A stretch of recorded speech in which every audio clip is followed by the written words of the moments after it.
Okay, so this is an Abloy 3015-3018, which in English is a high profile with what I would call a centre bump profile.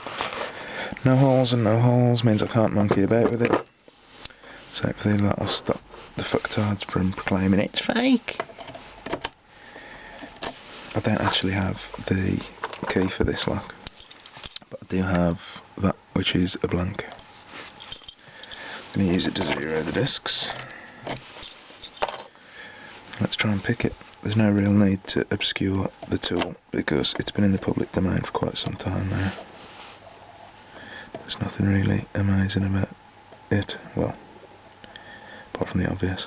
This is a prototype, by the way, so I'm not going to rip through this lock, but what I mean more than anything by that is this picking head here just spins around and nothing keeps it in place. And so when you get on a disc and you turn it clockwise or anti-clockwise, very often that falls off. It slips off and it gets really annoying. So like on a finished tool, I'd have something like this. This is actually the handles off one of my standard Abloy classic tools. And when you get the pick head over one of the discs, this keeps it in place while you're turning left and right. And then only when you really want to move on to the next one will you do so. That makes picking it a lot easier. There's also, even though the tool can cope with going down through the lock and back and moving from 0 to 90 degrees and not disturbing anything in front of it or behind it, the tool can cope with it, but operators very often can't. So it's really, really easy to overset stuff with the arm by turning it too far, because there's nothing stopping this, again, from just going wherever it likes. And so all that's stopping me from over-rotating anything is feel.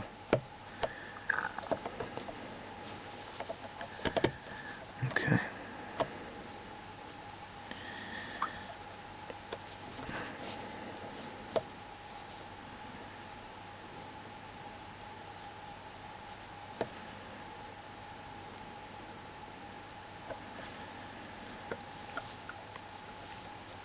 I actually think the high profiles are possibly the most difficult Abloy to pick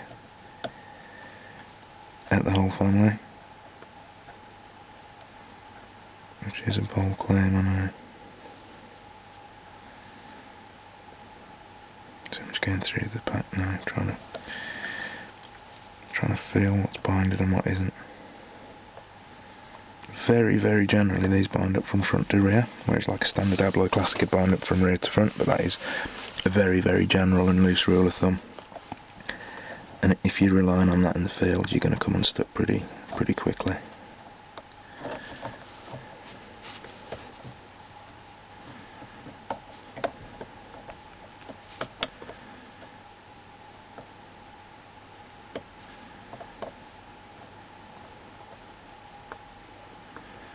Okay, so everything's biting down pretty hard now.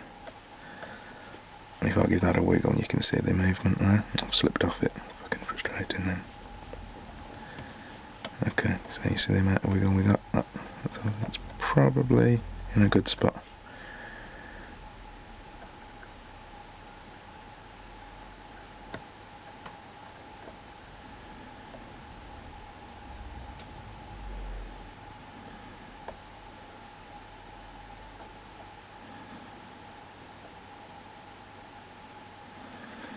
I don't even know why I'm bothering to try and pick it though, because everybody knows that Abloys have literally 2,000 trillion combinations.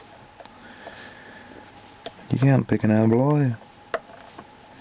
Hell, you got more chance of throwing a snowball at the sun than you have of picking an Abloy.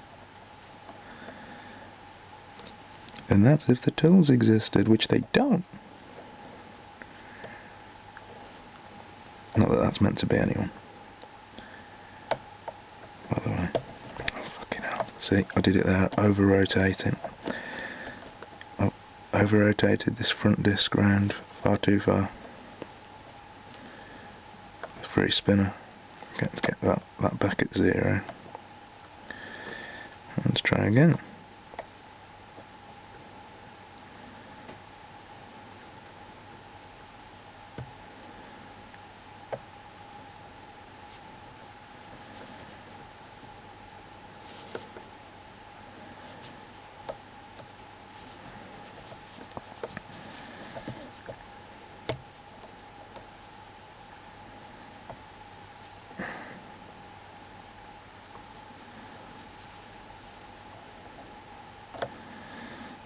know I'm getting close now because everything's biting down really tough.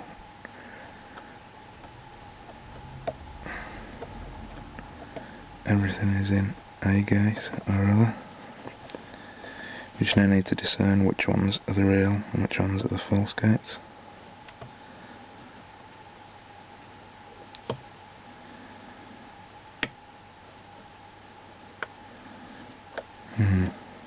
Tempted to leave that one there now.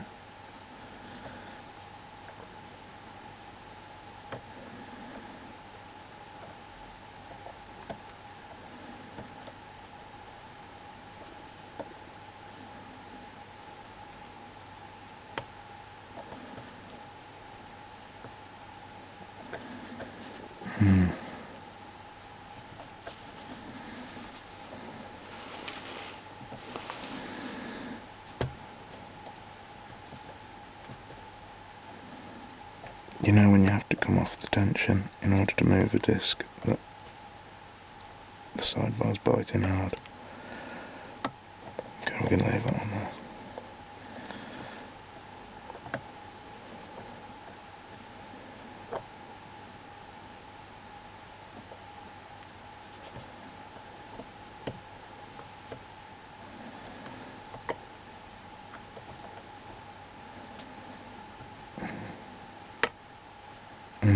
Well, it's just like one disc now, I think. There's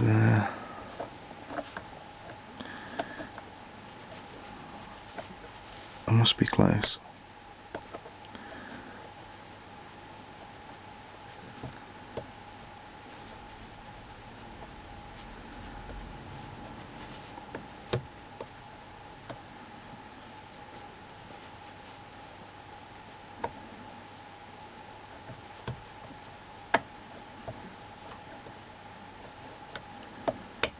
Oh, and there we go.